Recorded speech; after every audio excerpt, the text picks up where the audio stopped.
আচরণবিধির লঙ্ঘনের প্রতিবাদ করার কারণে তার লিস্ট থেকে তার নাম বাদ না পারাও তার অধিকার। শিক্ষার্থীদের অধিকার আদায়ের সংগ্রামে যে কাজ করতে পারবে সাধারণ শিক্ষার্থীরা সবাই তাকেই গ্রহণ করবে এবং তাকেই ভোট দেবে। জুলাই অভ্যুত্থানের পরে যে জুলাই অভ্যুত্থানের আগে যে রাজনৈতিক পরিস্থিতি ছিল, জুলাই অভ্যুত্থান এই রাজনৈতিক পরিস্থিতি সম্পূর্ণ পাল্টে দিয়েছে। জুলাই অভ্যুত্থান হয়েছিল মেধা আর যোগ্যতার মূল্যায়নের জন্য।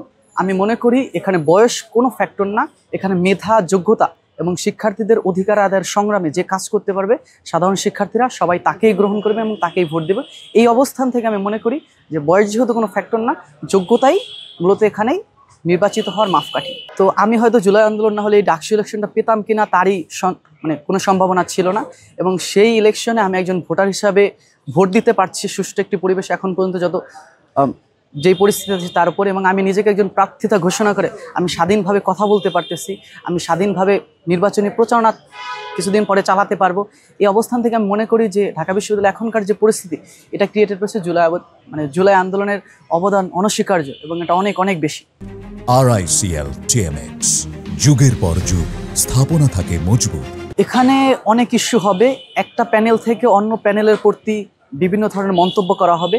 তো এখানে হামিম ভাইয়ের প্রতি বা ছাত্রদলের ক্যান্ডিডেটের প্রতি যে অভিযোগ টানা হয়েছে, আমি মনে করি যে 23 তারিখে যে পূর্ণাঙ্গ প্যানেল, এখানে আপিলের সুযোগ আছে।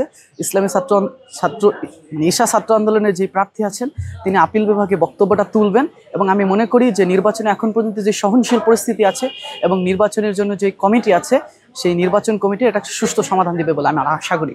একটা আচরণ বিধিকে যদি কেউ লঙ্ঘন করে সেটা প্রতিবাদ করা একজন শিক্ষার্থীর অধিকার, ঠিক আছে, এবং একই সাথে সেই আচরণবিধির লঙ্ঘনের প্রতিবাদ করার কারণে তার লিস্ট থেকে তার নাম বাদ না পারাও তার অধিকার, ঠিক আছে। এক্ষেত্রে তার নির্বাচন যে কমিটি আছে সেই কমিটির কাছে সে তার অভিযোগ পেশ করবে, সে তার দাবি দাওয়া পেশ করবে।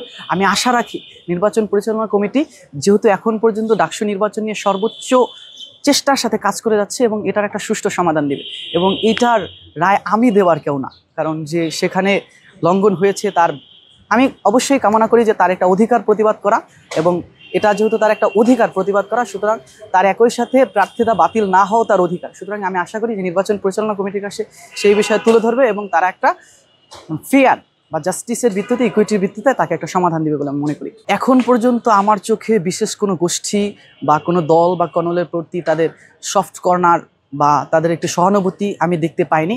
যদি ভবিষ্যতে নির্বাচন কমিটির কেউ বা ঢাকা বিশ্ববিদ্যালয় প্রশাসনের কেউ কোনো একটি বিশেষ গোষ্ঠীর প্রতি সহানুভূতি দিয়ে তাদেরকে নির্বাচনী প্রচারণায় অথবা এগিয়ে আসতে সহায়তা করে, সেটা সাধারণ শিক্ষার্থীদের সাথে ডাকসুর যে উদ্দেশ্য, মহান উদ্দেশ্য, এটার সাথে গাদ্দারি করা হবে ওই মুহূর্তে এবং ওই পরিস্থিতিতে আমি অবশ্যই সেটা প্রতিবাদ করব।